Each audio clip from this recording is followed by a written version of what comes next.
The number on the screen didn't feel real at first. I sat in my attorney's conference room on the 14th floor, the city spread out behind the floor-to-ceiling windows, and I stared at the wire transfer confirmation until the digits blurred. $9,400,000. The final payment for the company I had built over 22 years, starting in the spare bedroom of a house I could barely afford, working until 2 in the morning while my children slept down the hall. $9 million. I remember pressing my hand flat against the conference table just to feel something solid. Patricia, my attorney, was talking about tax implications and escrow timelines, but her voice sounded like it was coming from the end of a very long hallway. I nodded at the right moments. I signed where she pointed. And the entire time, there was only one thought running underneath everything else. I have to tell my husband. We had been married for 31 years. He had watched me build that company from a single laptop and a prayer. He had eaten frozen dinners when I forgot to shop, had taken the kids to their school plays when I was stuck on a client call, had rubbed my shoulders on the nights I wanted to quit. He deserved to hear this news before anyone else. He deserved to be the first person I called. I didn't call. I decided to surprise him instead. Patricia tried to stop me, actually. She said there were a few more documents that needed my signature before I left. I told her I'd come back first thing Monday morning. It was a Friday afternoon in October, one of those crisp, golden days that makes you feel like the world is announcing something. I took the elevator down, walked to the parking garage, and drove the 45 minutes to my husband's office with the windows down and music turned up loud. He worked as a senior partner at an architecture firm in the next town over. He had been with that firm for 16 years, steady and respected, the kind of man people described as solid. I used to love that word when people said it about him. Solid. Like something you could build on. I parked in the visitor lot and went inside.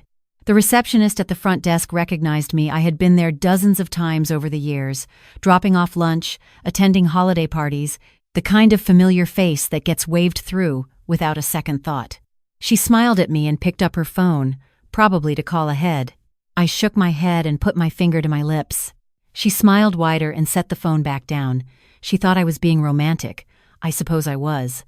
His office was on the 3rd floor, corner suite, the one with the drafting table along the window that he had asked for specifically when he made partner. I took the stairs because I was too excited to wait for the elevator. I walked down the hallway past his assistant's empty desk. She must have already left for the day, and I reached his closed office door. I could hear voices inside. A woman's voice, low and warm, followed by my husband's laugh. The particular laugh he made when he was relaxed, comfortable, not performing for anyone. I almost knocked. I had my hand raised, knuckles almost touching the wood, when something made me stop. Something small and cold settled into the center of my chest. It wasn't suspicion exactly. I wouldn't have called it that in that moment. It was more like my body knew something my mind hadn't caught up to yet. I opened the door. She was sitting on the edge of his drafting table. Young, I registered that first. The way you register a change in temperature. Mid-30s, maybe. Dark hair. Her hand was on his forearm and she was leaning toward him, and they were laughing about something that ended the moment the door swung open. My husband looked at me. The color left his face so completely and so fast that it almost looked theatrical, like a special effect. I stood in the doorway and I looked at my husband of 31 years, and I looked at the woman whose hand was still resting on his arm, and I understood everything in about 4 seconds flat. I closed the door. I don't remember walking down the 3 flights of stairs or crossing the parking lot. I remember sitting in my car and staring at the steering wheel. The engine wasn't on. The music wasn't playing. I sat there for what might have been 10 minutes or might have been an hour. And the strange thing, the thing that has stayed with me, is that I wasn't crying. I felt completely hollow, like someone had reached in and scooped out everything that had been living inside me for the past 3 decades. I drove home. I did not tell him about the $9 million that day. I did not tell him that week. Here is what I have come to understand about myself in the years since. I am a woman who built a company from nothing. I did not do that by being reckless. I did not do that by making decisions when I was in shock, when my hands were shaking, when I could not trust my own judgment. The same instinct that had kept me in business through 2 recessions and a pandemic was the instinct that kept my mouth shut on that October afternoon. I drove home. I sat in my kitchen. I made myself a cup of tea I didn't drink, and then I called Patricia. She picked up on the second ring. I told her what I had seen. I told her clearly, without crying, which surprised us both. And then I said, I need to know everything.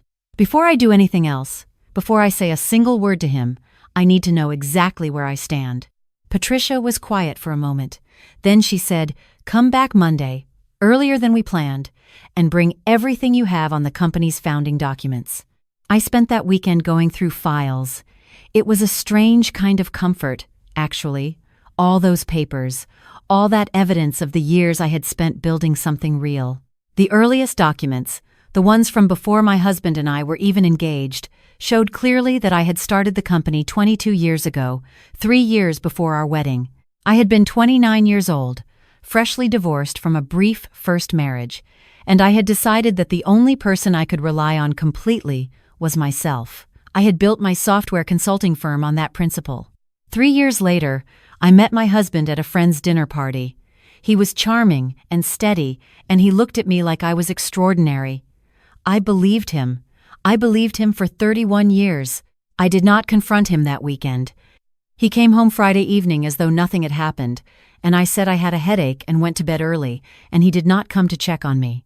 That told me something too. Monday morning, I sat across from Patricia and her colleague, a family law attorney named Richard, and I listened carefully. What they told me took about 2 hours to explain and about 30 seconds to understand. The company was mine. The founding predated the marriage. I had kept meticulous financial records. The sale proceeds, properly handled, would remain my separate property. My husband had no claim. What I did not know, what I was about to find out, was how long this had been going on. I hired an investigator. I did not tell my husband. I did not change my behavior at home at all, which was perhaps the strangest 2 weeks of my life. I went to the grocery store. I watched television. I made dinner on the nights I had energy. I slept on my side of the bed, and he slept on his, and I lay there in the dark and thought about 31 years and what they had actually been worth. The investigator's report came on a Wednesday afternoon in November. The woman from his office, her name was Danielle. She was 34 years old. She had joined the architecture firm 4 years ago. 4 years. He had been with her for 4 years. During those 4 years, we had celebrated our 30th wedding anniversary at a restaurant downtown, the one where we had our first date. He had given a toast. He had cried a little. I had taken a photograph of his face in that moment because I thought it was the most beautiful thing I had ever seen. 4 years. I read the report twice, very carefully, the way I used to review client contracts. I noted the relevant details. I set the document on my desk. And then I did something I had not done since the first year of my company, when I lost my biggest client and thought everything was over. I sat down on my kitchen floor and I cried until I couldn't anymore. I gave myself that afternoon. Just that afternoon. The following Saturday, my husband came home from his morning run and found me sitting at the kitchen table with a cup of coffee and a folder. I had set a second cup across from me. I had thought about how I wanted this to go. I was 62 years old and I had survived things that would have broken other people, and I was not going to be theatrical about this. I told him to sit down. He knew immediately. I could see it in the way he looked at the folder, and then at me, and then at the folder again. He sat down. I told him I had been to his office 3 weeks earlier. I told him I had seen them together. I told him I had a full investigator's report. I told him I knew it had been 4 years. He started to speak, and I held up my hand. I told him I was filing for divorce. He was quiet for a long time. Then he started crying. He said it had been a mistake, that it had meant nothing, that he had been trying to end it. All the things men say when they are caught. I had read enough about this to know the script by heart. I waited for him to finish.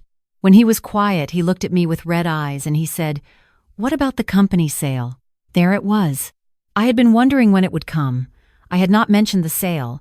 I had not mentioned the $9 million. I had told him nothing about the wire transfer, nothing about Patricia's conference room, nothing about the documents I had signed. But he knew. He had been at that firm for 16 years, and somewhere along the line he had heard something, or Danielle had heard something, or someone had talked. He knew about the money. And the way he asked about it, not, "Are you okay?" Not, "What can I do?" Not even, "I'm sorry, one more time." Just, "What about the company sale?" Like that was the variable he needed to calculate.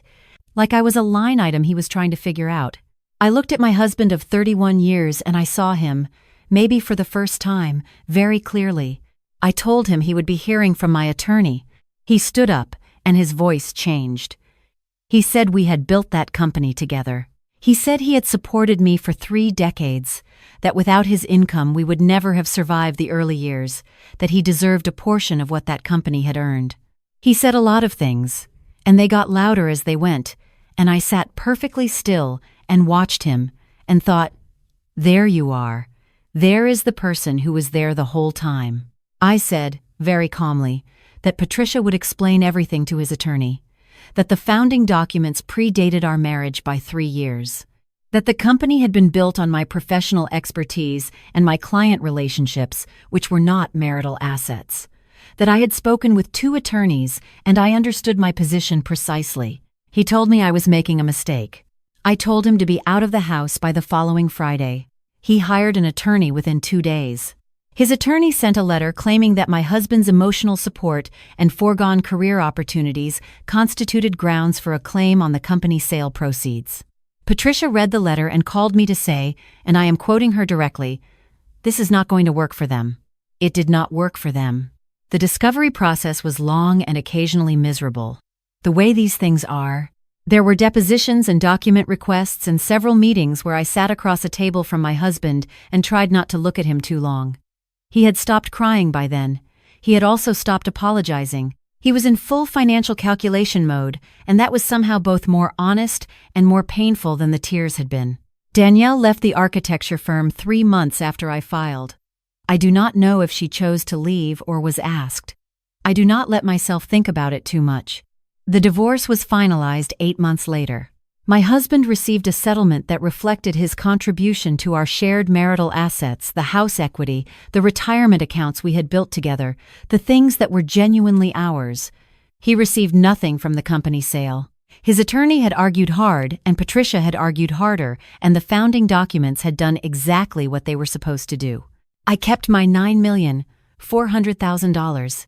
I kept the house too, because I had loved that house for 22 years, and I had planted the garden in the backyard, and I had painted the kitchen 3 times until I got the color right, and I was not going to let it become collateral damage. The first night I spent alone in that house, truly alone, his things finally gone. The silence, a different kind of silence. I opened a bottle of wine I had been saving for an occasion I couldn't quite name yet, and I poured a glass.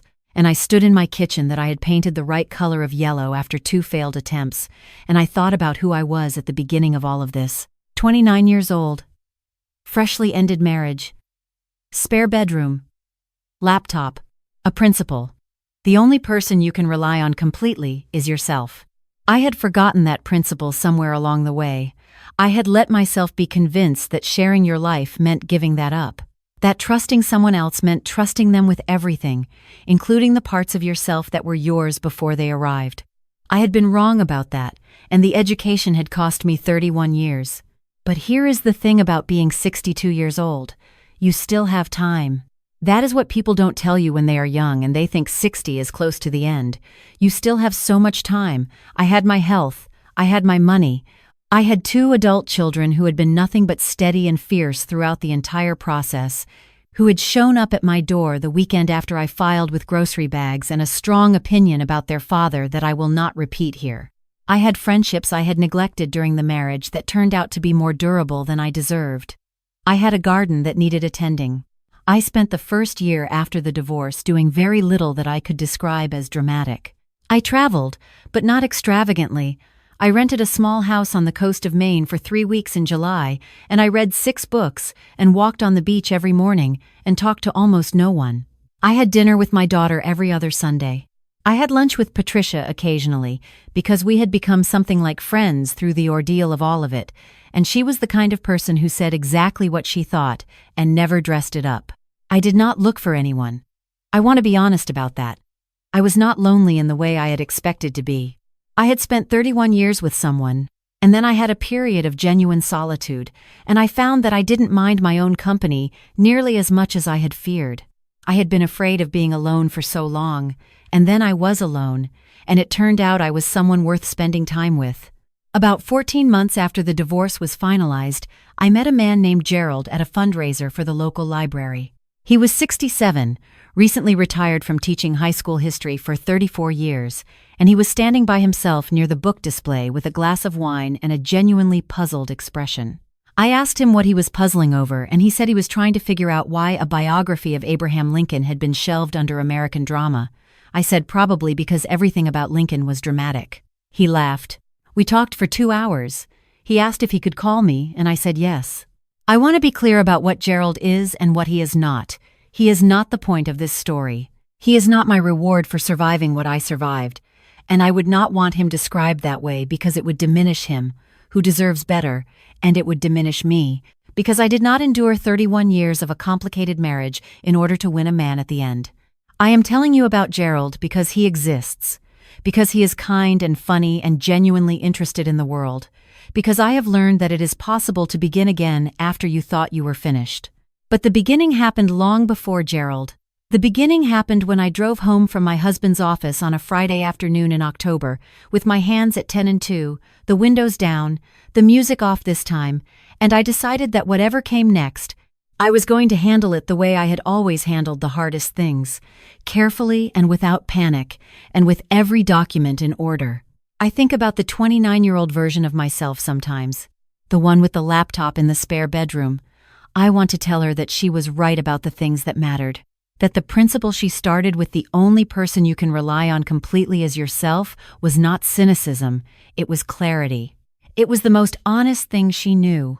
I also want to tell her that it's possible to love people and still keep that clarity, that trusting someone with your heart is not the same as trusting them with your judgment, that you can be open and warm and fully present in a life you share with someone and still keep a part of yourself that belongs only to you, a part that cannot be taken, that will not be bargained away, that will still be standing when everything else has come apart.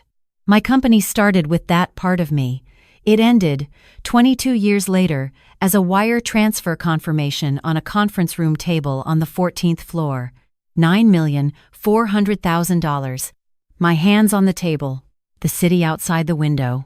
And in my chest, even before I knew what was waiting for me 3 hours later in my husband's corner office, even before the door opened and the world rearranged itself, there was something that felt like arriving, like coming back to yourself after a very long time away.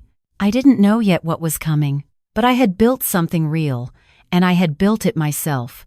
And there is a kind of knowing that lives in your body long before it reaches your mind, a knowing that no matter what happened next, no matter what, I opened the door and found I was going to be all right. I was going to be more than all right. I drove home through the October afternoon, golden and clean, and I was already, without knowing it yet, already on my way.